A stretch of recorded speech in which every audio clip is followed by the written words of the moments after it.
நீதிமானுடைய வழி எதுன்னு பார்த்து அதில் தான் நடக்கணும். ஏசாயா 26:7 நீதிமானுடைய பாதை செம்மையாக இருக்கிறது, மகா நீதிபரராகிய நீர் நீதிமானுடைய பாதையை செம்மைப்படுத்துகிறீர். நீதிமானுடைய பாதையே செம்மையாக தான் இருக்கும், அவன் செம்மையான பாதையில் தான் நடப்பான். இருந்தாலும் ஆண்டவர் என்ன செய்கிறாருன்னா அவனுடைய பாதையை செம்மைப்படுத்துகிறாராம். மகா நீதிபரராகிய நீர் நீதிமானுடைய பாதையை செம்மைப்படுத்துகிறீர் அப்படின்னு சொல்லியிருக்கு.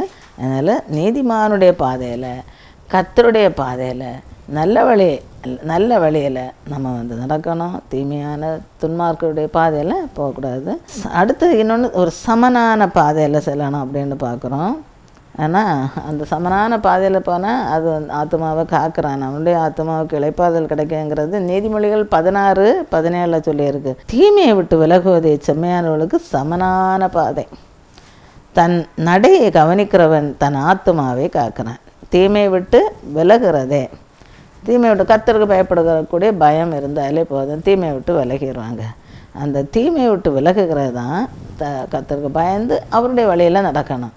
தீமையை செய்யாமல் தீமையை விட்டு விலகி அந்த தீமையை விட்டு விலகிறது செம்மையானவர்களுக்கு சமனான பாதையம். அந்த சமனான பாதையில் நடந்தால் அவங்களுக்கு ஆத்மாவுக்கு ஒரு இளைப்பாறுதல் கிடைக்கும். அவங்க தன்னுடைய ஆத்மாவை பாதுகாத்து கொள்கிறாங்க. அதுதான் தன் நடையை கவனிக்கிறவன், தன் வழியை கவனிக்கிறவன், தான் போகிற வழி, தான் போகிற பாதை எப்படிப்பட்டதுங்கிறத கவனித்து அவங்க நடந்தாங்கன்னா அவன் தன்னுடைய ஆத்மாவை காக்கிறான், பாதுகாக்கிறான். இல்லை பாதையை கவனிக்காமல் அவன் இஷ்டத்துக்கு நடந்தான்னா ஆத்மா அவ்வளோதான், சமாதானம் இருக்காது, இளைப்பாறுதல் இருக்காது. அதனால் வழியை கவனிச்சுக்கிட்டோன்னா எந்த வழியில் நடக்கிறோம், எந்த பாதையில் போகிறோம் என்னங்கிறத கவனித்து அதன்படி நடக்கணும். அப்புறம் இனி அடுத்தது என்னன்னா, ஒரு எக்ஸாம்பிள், கர்த்தருடைய வழியில் நடந்தால் ஆசாவை பற்றி பார்க்க போகிறோம். ஆசாங்கிறவன் யாருன்னா யூதா ராஜா. இவன் எப்படிப்பட்டவன் அப்படின்னா, தன்னுடைய தேவனாகிய கர்த்தரின் பார்வைக்கு நன்மையும் செம்மையுமானதை செய்யக்கூடியவன். ஆண்டவருடைய பார்வைக்கு நன்மையும் செம்மையுமானதை செய்தவன். அவன் கர்த்தருடைய வழியில் நடந்தான், ஆண்டவர் காட்டின பாதையில் நடந்தான். கர்த்தருக்கு பிரியமில்லாதவற்றை எல்லாம் என்ன செய்கிறான்னா அகற்றி போடுகிறான். ஆண்டவருக்கு எதெல்லாம் பிரியம் இல்லைன்னு அவனுக்கு தெரியுதோ எல்லாத்தையும் அகற்றி போடுகிறான். அவன் மட்டும் அகற்றினது இல்லை, யூதா ஜனங்களையும் அவனை போல பின்பற்ற அவன் செய்கிறான். ஜனங்களை எல்லாரும் அவனை போல் தேவையில்லாத எல்லாம் என்ன செய்கிறாங்கன்னா அகற்றி போடுறாங்க. அந்த என்னென்ன தேவையில்லாமல் தங்கள்கிட்ட இருக்குதோ அதையெல்லாம் அதை வெளியே தள்ளுறாங்க.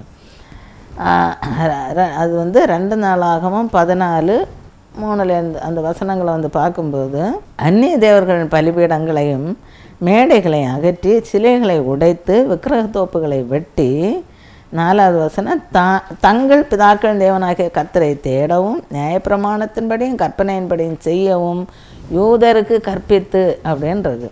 அந்நிய தேவருடைய பலிபீடங்களை எல்லாம் இவன் கர்த்தருக்கு பிரியமாக நடக்கிறான். ஆண்டவர் விருப்பம் எல்லாத்தையும் அகற்றி போடுகிறான். அப்போ ஆண்டவர் விருப்பம் இல்லாதது அந்நிய தேவர்களுடைய பலிபீடங்கள், மேடைகள். அதனால் இதையெல்லாம் அகற்றி போடுகிறான். அப்புறம் சிலைகளை எல்லாம் உடைச்சி விக்கிரகத்தோப்புகளை எல்லாம் வெட்டி என்ன செய்கிறான்னா எல்லாத்தையும் தேவையில்லாத எல்லாம் வெளியே தள்ளிட்டு ஆண்டவரை தேட ஆரம்பிக்கிறான். ஆண்டவரை தேடவும் அப்புறம் என்ன செய்கிறான்னா நியாயப்பிரமாணத்தின்படியும் கற்பனையின்படியும் செய்யவும் செய்கிறான். அவன் மட்டும் செய்யலை, யூதர்களுக்கும் நீங்கள் நியாயப்பிரமாணத்தின்படி கர்த்தருடைய கற்பனைகளின்படி நடக்கணுங்கிறத கற்பிக்கிறான், சொல்லி கொடுக்குறான். நீங்கள் இப்படி தான் நடக்கணுங்கிறப்பல சொல்லி கொடுத்து அதன்படி நடக்க வைக்கிறான். அப்புறம் அது மட்டும் இல்லை, யூதாவுடைய எல்லா பட்டணங்களிலும் இருந்து மேடைகளையும் விக்கிரகங்களையும் என்ன செய்கிறான்னா அகற்றி போடுகிறான். அவன் முதல்ல மேடைகள் விக்கிரகங்கள் இதெல்லாம் அகற்றுறான். யூதாவுடைய எல்லா பட்டணங்களில் இருந்து கூட மேடைகளையும் விக்கிரகங்களையும் ஏன்னா ஜனங்களுக்கும் அதே அவன் போதிக்கிறான், அதை கற்பித்து கொடுக்குறான். அதனால் மேடைகளையும் விக்கிரகங்களையெல்லாம் அகற்றுகிறான். அவனுக்கு உண்டாக அதனால் ராஜ்யம் என்ன செய்துதான் அமெரிக்கையாக இருந்ததான். இந்த மாதிரி தேவையில்லாத ஆண்டவருக்கு பிரியமில்லாத எல்லாத்தையும் அவன் அகற்றி போட்டதுனால அவனுக்கு முன்பாக ராஜ்யம் அமெரிக்கையாக இருந்தது, ஒரு சமாதானமாக இருந்தது, அமைதியாக இருந்தது, ஒரு சமாதானமான வாழ்க்கை அவனுக்கும் இருந்தது, ஜனங்களையும் அந்த தேவையில்லாத எல்லாம் அகற்றி சொல்லியிருந்தான், அவங்களும் அகற்றி இருந்தாங்க. அதனால் அவங்களுடைய வாழ்க்கையும் ஒரு அமைதியான சமாதானமான வாழ்க்கையாக இருந்தது. அப்புறம் 6வது வசனத்தில் 2 நாளாகவும் 16:6 என்ன சொல்லியிருக்குன்னா, கர்த்தர் அவனுக்கு இளைப்பாறுதலை கட்டளையிட்டதினால் அந்த வருஷங்களில் அவனுக்கு விரோதமான யுத்தம் இல்லாதிருந்தது. தேசம் அமெரிக்கா இருந்தபடியினால் யூதாவிலே அரணான பட்டணங்களை கட்டினான். இங்கே கர்த்தர் அவனுக்கு இளைப்பாறுதலை கொடுத்துருந்தார். ஏன்னா தேவையில்லாத்தையும் ஆண்டவர் விருப்பம் இல்லாத எல்லாத்தையும் அவன் வெளியே தள்ளிட்டு ஆண்டவரை தேட ஆரம்பித்ததுனால, அவருடைய கற்பனைகளின்படியும் கட்டளைகளின்படியும் நடக்க ஆரம்பித்ததுனால அங்கே ஆண்டவர் அவனுக்கு ஒரு இளைப்பாறுதலை கட்டளையிட்டார். அந்த ஜனங்களுக்கும் இளைப்பாறுதலை கட்டளையிட்டதுனால அந்த வருஷத்தில் அவனுக்கு எந்த ஒரு பிரச்சனை இல்லாமல் இருக்குது. எனிமீஸ் அட்டாக் பண்ணல, பகைவர்கள் இவங்களை எந்த ஒரு தொந்தரவும் பண்ணாமல், யுத்தம் இல்லாமல் ஒரு அமைதியான ஒரு அமெரிக்கான ஒரு நிலை அங்கே இருந்தது. சமாதானமாக இருந்தது எல்லாருக்கும். அதனால் அவன் என்ன பண்ணுறான்னா, யூதாவில் அரணான பட்டணங்களை எல்லாம் கட்டுறான். ஒரு அமெரிக்கான வாழ்க்கை இருந்ததுனால, சமாதானமான ஒரு வாழ்வு இருந்ததுனால, அமைதியான வாழ்வு இருந்ததுனால யூதாவில் என்ன செய்கிறான்னா, அரணான பட்டணங்களை எல்லாம் கட்டுறானா. அதனால் ஒரு அமைதியான வாழ்க்கையினால ஒரு சமாதானம் சந்தோஷம் எல்லாம் இங்கே இருக்குது. சமாதானம் சந்தோஷம் எல்லாம் இருந்ததுன்னா பொருளாதாரத்தில் ஒரு நல்ல வளர்ச்சி, ஒரு முன்னேற்றம், ஒரு செழிப்பு இதெல்லாம் நாட்டில் ஏற்படுது. இது எதனாலன்னா, அவன் ஆண்டவருக்கு பிரியமான ஒரு வாழ்க்கை வாழ்ந்ததுனால, ஆண்டவருக்கு பிரியமான பாதையில் போனதுனால, நல்ல வழியில் அவன் போனதுனால, ஆண்டவர் விருப்பம் இல்லாத பாதையில் போகாதபடிக்கு ஆண்டவர் விருப்பம் இல்லாத எல்லாத்தையும் அகற்றிக்கிட்டு ஆண்டவர் விரும்பக்கூடிய பாதையில், நல்ல பாதையில், கற்பனைகளுக்கு கீழ்ப்படிந்து நடக்க ஆரம்பித்ததுனால, அந்த பாதையில் நடந்ததுனால அவனுக்கு அவனுடைய வாழ்க்கையில் ஒரு இளைப்பாறுதல் ஆண்டவர் கட்டளையிட்டார். யூதா ஜனங்களுக்கு அதனால் இளைப்பாறுதல் கிடச்சிது. இதுக்கு காரணம் என்னன்னு நம்ம பார்க்கும்போது, அவர்கள் முதல்ல என்ன செய்தாங்கன்னா, தேவையில்லாத்தையெல்லாம் வெளியே தள்ளிட்டாங்க. ஆண்டவர் விரும்பாத எல்லாத்தையும், மேடைகள், தோப்புகள், விக்கிரக தோப்புகள், அந்நிய தேவர்களுடைய சிலைகள், இது எல்லாத்தையும் அவங்க வெளியே தள்ளிக்கிட்டு ஆண்டவரை தேட ஆரம்பித்தாங்க. கர்த்தரை பற்றி கொண்டாங்க, உறுதியாக பற்றி கொண்டாங்க. அவர் விரும்புகிறத செய்ய ஆரம்பித்தாங்க. ஆண்டவருடைய கட்டளைகளின்படி அவங்க நடக்க ஆரம்பித்தாங்க. அதாவது நியாயப்பிரமாணத்தின்படியும் அதோடைய கற்பனைகளின்படியும் செய்ய தங்களை அர்ப்பணித்தார்கள். அவனும் செய்தான், யூதா ஜனங்களும் செய்ய ஆரம்பித்தாங்க. அதனால் என்ன நடந்ததுன்னா, அவர்களுக்கு விரோதமான யுத்தம் இல்லாத இருந்ததுன்னு பார்க்குறோம். யுத்தம் இல்லாமல் ஒரு அமெரிக்கான வாழ்க்கை இருந்தது. இந்த யூதா ஜனங்களும் அவனும், அதாவது ஆஷா ராஜாவும் ஒரு இளைப்பாறுதலை பெற்றுக்கொண்டது போல் நாமும் ஒரு அமைதியான சமாதானமாக வாழ்க்கை வாழணும். அதுக்கு நம்ம என்ன செய்யணும்னா, ஆண்டவருக்கு பிரியமில்லாத காரியங்கள் நம்ம வாழ்க்கையில் என்ன இருக்குங்கிறத பார்க்கணும். அதை கவனித்து பார்த்து தேவையில்லாத எல்லாம் அகற்றி போடணும். நம்ம உள்ளத்தில் என்னெல்லாம் இருக்குது, இந்த விக்கிரக தோப்புகள் போலத்ததையும், மேடைகள், அந்நிய தேவருடைய சிலைகள், தேவையில்லாத காரியங்கள், நமக்கு உள்ளத்துக்குள்ளால் என்ன இருக்குங்கிறத நம்ம பார்த்துக்கிடணும், கவனிக்கணும். அதாவது நமக்கு உள்ளத்தில் இருக்கக்கூடிய கசப்பு, வெறுப்பு, போட்டி, பொறாமை, பெருமை, அகந்த, மேட்டிமை, ஆணவம், கர்வம், அப்புறம் சில இச்சைகள், ஆசைகள், பொருளாசை, பண ஆசை, இந்த மாம்சத்தின் இச்சைகள், உலக ஆடம்பரங்கள், உலக சிற்றின்பங்கள், உலக ஆசாபாசங்கள், உலக மாய்மாலங்கள், மாயானதை நம்பி அதில் அப்படியே உழண்டுட்டுருக்கிறது. இந்த மாதிரிப்பட்ட ஆண்டவர் வெறுக்கக்கூடிய இந்த குணங்கள், பெருமை, மேட்டுமை, அந்த மாதிரிப்பட்ட ஆண்டவர் வெறுக்கக்கூடிய குணங்கள், ஆண்டவர் விரும்பாத காரியங்கள், இந்த இச்சைகளுக்கு உட்படாதபடிக்கு ஆண்டவர் அருவக்கூடிய இந்த மாய்மாலங்களையும் மாயைகளையும், அந்த மாதிரிப்பட்ட அந்த விக்கிரக தோப்புகள் போலத்தது, மேடைகள், பெருமை, மேட்டிமை, இந்த மாதிரிப்பட்ட உள்ளத்தில் இருக்கக்கூடிய கடவுளுக்கு பிரியமில்லாத அந்த மேடைகளை போன்ற காரியங்கள், விக்கிரகங்கள், பொருளாசை ஆகிய விக்கிரக ஆராதனை அப்படின்னு பார்க்குறோம். அந்த மாதிரி அந்த ஆசைகள், இச்சைகள், இந்த மாதிரிப்பட்ட காரியங்களை எல்லாம் என்ன செய்யணும்னா, நம்முடைய உள்ளத்தில் இருந்து தகர்த்து போட்டு வெளியே தள்ளிடணும். அப்படியே அகற்றி போடணும், முற்றிலும் அகற்றி விடணும். முற்றிலும் அகற்றி போட்டு ஆண்டவர் என்ன நமக்கு சொல்லி வந்திருக்கிறாரோ, என்ன கற்பித்திருக்கிறாரோ, ஆண்டவருடைய கற்பனை என்னதோ அந்த கற்பனைகளின்படி, அவருடைய நியமங்களின்படி நம்ம என்ன செய்யணும்னா நடக்கணும். ரோமர் 13:14 வசனங்களை பார்க்கும்போது, களியாட்டும், வெறியும், வேசித்தனமும், காம விகாரமும், வாக்குவாதமும், பொறாமையும் உள்ளவர்களாய் நடவாமல் பகலிலே நடக்கிறவள் போல சீராய் நடக்க கடவோம். துரிச்சைகளுக்கு இடமாக உடலை பேணாமல் இருந்து கர்த்தராகிய இயேசு கிறிஸ்துவை தரித்து கொள்ளுங்கள். களியாட்டு வெறி இதில் தான் ரொம்ப இன்ட்ரெஸ்டாக சிலர் ஈடுபட்டுருப்பாங்க. வேசித்தனம், காம விகாரம், வாக்குவாதம் பண்ணுறதுல இன்ட்ரெஸ்ட்டு, பொறாமை, இந்த மாதிரிப்பட்ட காரியங்களை எல்லாம் செய்யக்கூடியவர்களாக இருக்காமல் பகலிலே நடக்கிறவர்கள் போல. பகலில் நடந்தது நல்லா நடப்போம், நேர்வழியில் நல்லா வெளிச்சம் நல்லா தெரியும், அந்த அப்போ சரியான பாதையில் நடப்போம். அப்படி பகலிலே நடக்கிறவர்கள் போல சீராய் நடக்க கிடுவோம். அந்த துன்மார்க்க காரியங்களை எல்லாம் விட்டு மோசமான காரியங்களை எல்லாம் விட்டுவிட்டு சீராய் நடக்கணும்.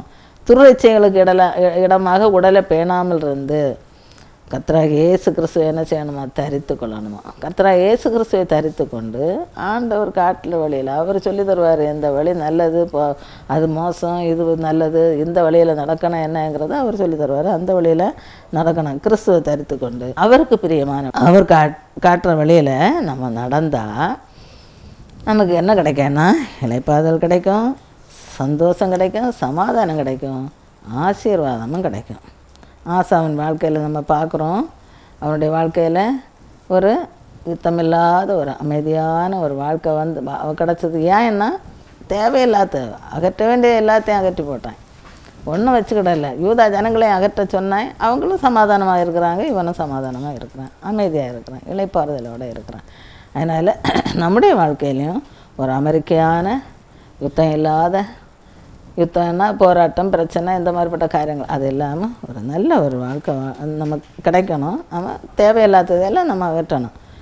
யுத்தமில்லாத வாழ்க்கையாகவும் வாழ்ந்த போல் நம்மளும் அந்த மாதிரிப்பட்ட ஒரு வாழ்க்கை வாழணும்.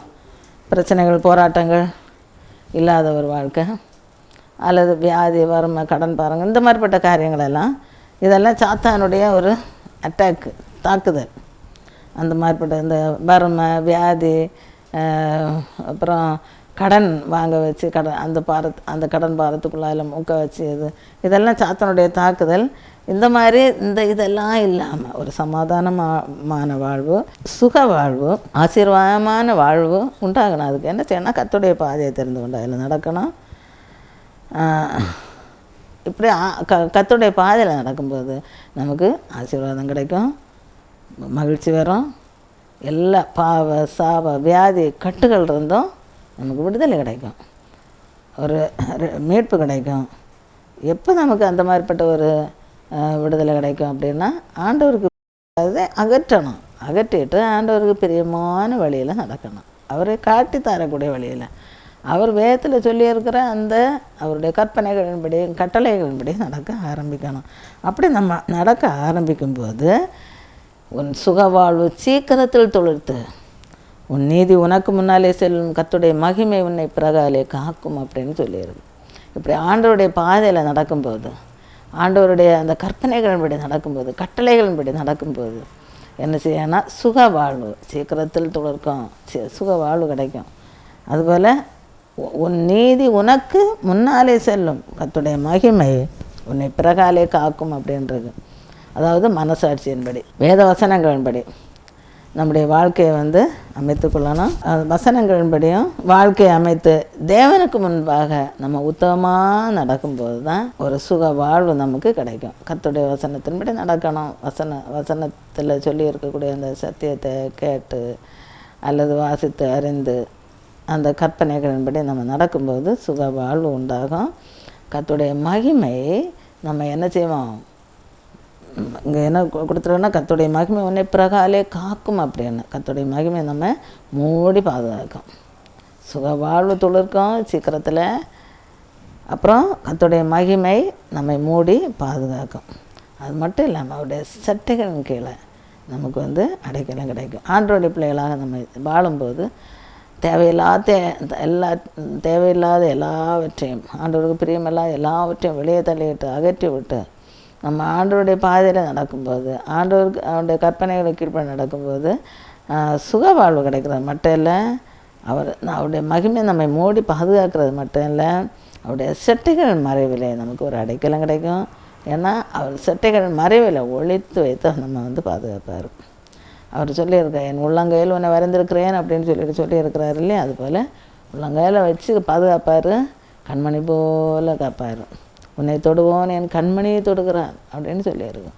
அதனால் ஒரு கண்ணு மணியை போல் அவர் நம்ம பாதுகாப்பார். எப்போன்னா நமக்கிட்ட என்னென்ன அசுத்தங்கள் இருக்குதோ அந்த அசுத்தங்களை எல்லாத்தையும் வெளியே தள்ளிட்டு, அந்த விக்கிரகங்கள் போல் இருக்கக்கூடிய அந்த மேடைகள், விக்கிரக தோப்புகள், என்னென்ன அசுத்தங்கள் இருக்குதோ, பெருமை, மேட்டிமை, அகந்த இச்சைகள், துரிச்சைகள், இது எல்லாத்தையும் வெளியே தள்ளிக்கிட்டு ஆண்டவருக்கு பிரியமானபடி ஆண்டவர் விரும்பக்கூடியதை நம்ம செய்ய ஆரம்பிக்கும்போது, கர்த்தருடைய கட்டளைகளுக்கு கீழ்ப்பணிந்து நடக்கும்போது, அவருடைய நியமங்களுக்கு, நம்ம அவருடைய சட்டத்திட்டங்களுக்கு உட்பட்டு நடக்கும்போது அவர் நம்மை இப்படி பாதுகாப்பார்.